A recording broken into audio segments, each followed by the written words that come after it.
Good morning, students. Today's lecture is in continuation with our previous lecture of yesterday, in which we had discussed about immunity. We very well know, students, that immunity is of two types, that is innate, जिसे हम जन्मजात भी कहते हैं, और acquired, जो immunity बाद में अक्वायर की जाती है। जो इनेट इम्यूनिटी होती है वो बाय बर्थ होती है स्टूडेंट्स, जिसके बारे में हमने कल पढ़ा था। और जो अक्वायर्ड इम्यूनिटी होती है वो हम एनवायरमेंटली अक्वायर करते हैं। Acquired immunity students two types की होती है, दैट इज़ नेचुरल और आर्टिफिशियल। और नेचुरल और आर्टिफिशियल दोनों ही टाइप में स्टूडेंट्स एक्टिव और पैसिव होता है। एक्टिव का मतलब होता है जब आपका इम्यून सिस्टम एक्टिवली उसमें पार्टिसिपेट करे, और पैसिव का मतलब होता है जब आप रेडीमेड इम्यूनिटी बाहर से ले रहे हैं। यानी अगर रेडीमेड एंटीबॉडीज़ आप अगर बाहर से ले रहे हैं तो वो होता है पैसिव इम्यूनिटी, और अगर आप का इम्यून सिस्टम उसमें पार्टिसिपेट कर रहा है तो वो होता है नेचुरल इम्यूनिटी। तो जो एक्वायर्ड या अडैप्टिव इम्यूनिटी होती है वो मैंने आपको बताया कि आफ्टर बर्थ आपको मिलती है, और ये सेकेंड लाइन ऑफ डिफेंस होती है इन्फेक्शन के अगेंस्ट। जो एक्वायर्ड इम्यूनिटी होती है उसकी कैरेक्टरिस्टिक्स होते हैं कुछ, जैसे हमने कल बताया था कि जो इनेट इम्यूनिटी होती है, जो कि जन्म से ही होती है, बाय बर्थ होती है, उसकी विशेषता ये होती है स्टूडेंट्स कि वो स्पीशीज़ पर स्पेसिफिक होती है। दूसरी बात, वो न्यूट्रिशन पे डिपेंड करती है, एज पे डिपेंड करती है, हार्मोन्स पे डिपेंड करती है। उसी तरीके से जो एक्वायर्ड इम्यूनिटी होती है उसकी भी 4 कैरेक्टरिस्टिक फीचर्स हैं।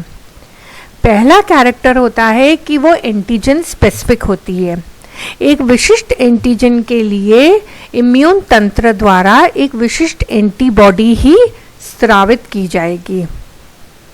दूसरी बात, वो बहुत डाइवर्स होती है। डाइवर्स का मतलब है जैसे लाखों एंटीजन होते हैं तो उन लाखों एंटीजन के खिलाफ लाखों प्रकार की एंटीबॉडीज़ आपके शरीर द्वारा बनाई जाती हैं। और तीसरी और सबसे इम्पॉर्टेंट बात है इम्यूनोलॉजिक मेमोरी। इम्यूनोलॉजिक मेमोरी का मतलब होता है कि एक बार अगर किसी को चिकन पॉक्स हो गया तो उसमें क्या होता है, चिकन पॉक्स का एंटीजन वायरस जब बॉडी में प्रवेश कर गया और बॉडी ने उसके खिलाफ एंटीबॉडीज़ बना दी, तो दोबारा अगर वही वायरस प्रवेश करने की कोशिश करेगा बॉडी में तो उसके खिलाफ पहले से ही एंटीबॉडीज़ तैयार होती हैं। इसे कहते हैं इम्यूनोलॉजिक मेमोरी। तो सेकेंडरी रिस्पॉन्स जो होता है वो स्पेसिफिक भी होता है और क्विक भी होता है। और चौथी कैरेक्टरिस्टिक फीचर इसकी ये होती है कि self and non self recognition. मतलब आपकी बॉडी के जो ओन मॉलिक्यूल होते हैं उनको वो हार्म नहीं करेगी, मगर जो बाहर का कोई एंटीजन होगा तो उसको वो एलिमिनेट कर देती है। अब जो एक्वायर्ड इम्यूनिटी होती है वो 2 टाइप्स की होती है, active and passive. Active and passive में हमने कहा नेचुरल एंड आर्टिफिशियल दोनों आएगा। जो एक्टिव इम्यूनिटी होती है उसको हम अडैप्टिव इम्यूनिटी भी कहते हैं। इस एक्टिव इम्यूनिटी में स्टूडेंट्स आपका इम्यून सिस्टम जो होता है वो एक्टिवली पार्टिसिपेट करता है, और ये 2 तरीके की हो सकती है, नेचुरल या आर्टिफिशियल।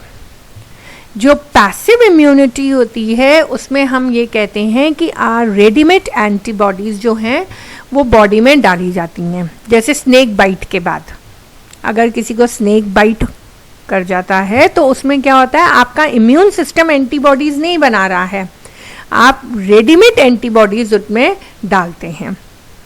ये पैसिव इम्यूनिटी भी दो टाइप की होती है, नेचुरल एंड आर्टिफिशियल।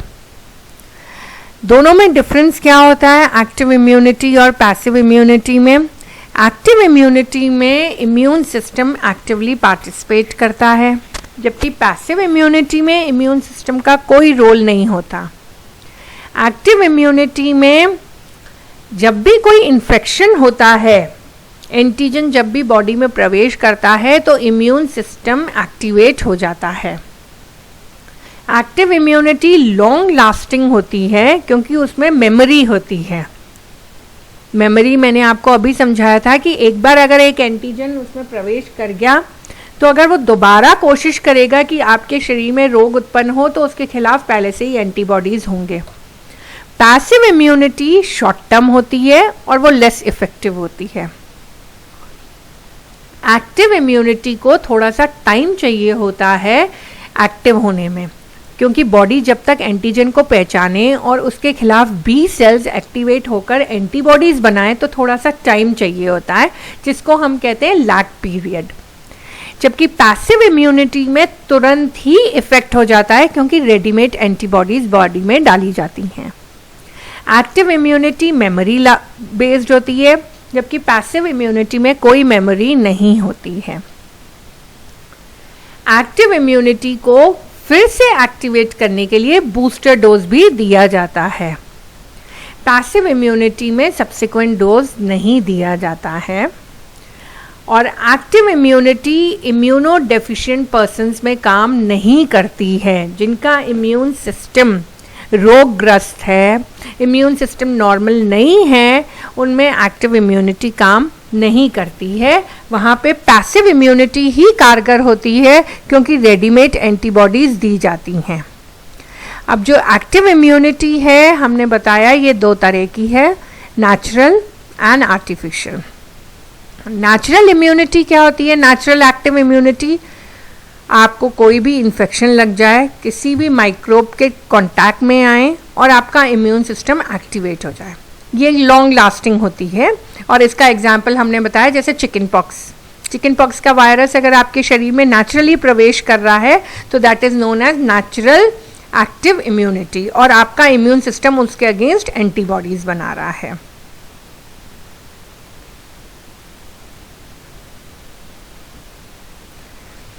जो आर्टिफिशियल एक्टिव इम्यूनिटी होती है उसका बेस्ट एग्जाम्पल है वैक्सीनेशन। जितने भी टीके आपको लगाए जाते हैं, जितना भी वैक्सीनेशन होता है, वो किसका एग्जाम्पल है स्टूडेंट्स? आर्टिफिशियल एक्टिव इम्यूनिटी का। वैक्सीन्स हम कैसे प्रिपेयर करते हैं? या तो उसमें लाइव या किल्ड माइक्रो ऑर्गेनिज्म होगा।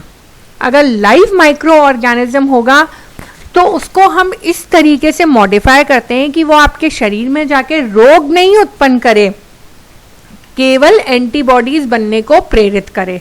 इसे हम कहते हैं attenuated vaccine. Am I very clear student?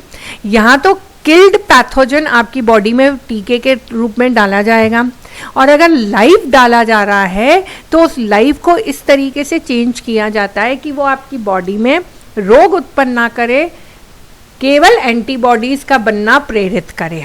इसे कहते हैं लाइव एटीन्यूएटेड वैक्सीन, जिसका एग्जाम्पल है ओरल पोलियो वैक्सीन। वैक्सीन्स हमारे पास बैक्टीरिया के अगेंस्ट और वायरल डिजीजेस के अगेंस्ट दोनों के हैं। तो बैक्टीरिया में जो लाइव और एटीन्यूएटेड वैक्सीन है उसका बेस्ट एग्जाम्पल है बीसीजी, जो कि टीबी के खिलाफ दी जाती है। ये एक ही वैक्सीन है, साइंटिस्ट का नाम है बीसीजी। किल्ड वैक्सीन में है क्लोरेला वैक्सीन। और अगर हम एंटीजन को टॉक्सॉइड के रूप में डाल रहे हैं, या तो हम पैथोजन को लाइव डाल रहे हैं या किल्ड डाल रहे हैं, या फिर हम उसके प्रोडक्ट्स डाल रहे हैं। अगर हम उसका कोई प्रोडक्ट डाल रहे हैं, जैसे उसका कोई प्रोटीन डाल रहे हैं या उसका कोई टॉक्सॉइड डाल रहे हैं, तो उसमें है टेटनस टॉक्सॉइड। और अगर एंटीजन आप डाल रहे हैं तो टाइफॉइड का VI एंटीजन है। अब अगर हम वायरल वैक्सीन की बात करें तो लाइव एटीन्यूएटेड है पोलियो वैक्सीन, स्किल्ड में है इंजेक्टेबल पोलियो वैक्सीन, जो कि साक। पोलियो वैक्सीन स्टूडेंट्स दो तरीके की होती है, साक एंड सेबिन की। जो साक वैक्सीन है वो पुरानी है, आजकल ओरल पोलियो वैक्सीन दी जाती है सेबिन की। और हेपेटाइटिस बी वैक्सीन जो है उसमें एंटीजन डाला जाता है। एंटीजन मतलब वायरस का कोई भी प्रोटीन डाला जाएगा। Now types of passive immunity. जो पैसिव इम्यूनिटी है वो भी नेचुरल भी हो सकती है और आर्टिफिशियल भी हो सकती है। जो नेचुरल पैसिव इम्यूनिटी है उसमें क्या होता है, प्लेसेंटा के जरिए मदर से बच्चे में इम्यूनिटी जारी है, या तो प्लेसेंटा के जरिए या जो फर्स्ट मिल्क सिक्रीट होता है जिसे हम कोलोस्ट्रॉम कहते हैं, उसके जरिए जो एंटीबॉडीज हैं वो मदर से चाइल्ड में जारी हैं। जो आर्टिफिशियल पैसिव इम्यूनिटी है उसमें रेडीमेड एंटीबॉडीज दी जाती हैं। रेडीमेड एंटीबॉडीज किसके रूप में दी जाती हैं स्टूडेंट्स? पहला, हाइपर इम्यून सिरा ऑफ एनिमल्स। एनिमल्स का सिरम डाल दिया जाए या पूल्ड गामा ग्लोब्युलेंस डाल दी जाए।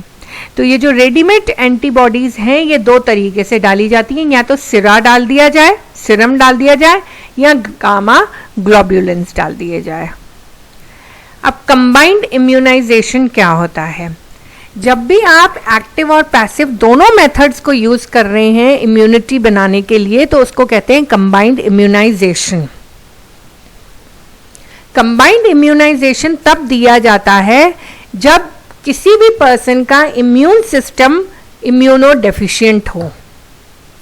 फॉर एग्जाम्पल, किसी नॉन इम्यून इंडिविजुअल को एक टेटनस वूंड है, तो अगर उस टेटनस वूंड से बचाव देना है तो सबसे पहले आप क्या करेंगे, उसकी एक आर्म में TIG देंगे, रेडीमेड टेटनस के जो एंटीबॉडीज हैं, और दूसरी आर्म में टेटनस टॉक्सॉइड देंगे जो कि क्या है, वैक्सीन। और वैक्सीन क्या होता है students? Active artificial immunity, active आ जाती है वो। तो कंबाइंड इम्यूनाइजेशन में एक्टिव और पैसिव मेथड्स दोनों यूज किए जाते हैं। और कंबाइंड इम्यूनाइजेशन वहां पे इफेक्टिव होता है जहां पे एक्यूट इन्फेक्शन हो, इन्फेक्शन का लेवल बहुत ज़्यादा बढ़ गया हो और आपका इम्यून सिस्टम उसको कम्बैट नहीं कर पा रहा है, या फिर कोई पर्सन इम्यूनो डेफिशिएंट हो, तो वहाँ पे कंबाइंड इम्यूनाइजेशन जो है वो दिया जाता है। इस तरीके से स्टूडेंट्स हमने समझा कि जो बॉडी में इम्यूनिटी होती है वो 2 टाइप्स की होती है, बाय बर्थ जिसको हमने इनेट कहा या नेचुरल, और दूसरी एक्वायर्ड या अडाप्टिव इम्यूनिटी होती है जो जन्म के बाद एक्वायर की जाती है जब भी आप किसी पैथोजन या रोगजनक के कांटेक्ट में आते हैं। सेल्स के आधार पर स्टूडेंट्स, जो इम्यून सिस्टम के सेल्स हैं उनके आधार पर हमने कहा था इम्यूनिटी 2 तरीके की होती है, ह्यूमोरल एंड सेल मीडिएटेड। अगर इम्यून सिस्टम की B कोशिकाएं पार्टिसिपेट कर रही हैं ह्यूमोरल इम्यूनिटी, और अगर T लिम्फोसाइट्स पार्टिसिपेट कर रहे हैं तो सेल मीडिएटेड इम्यूनिटी होती है।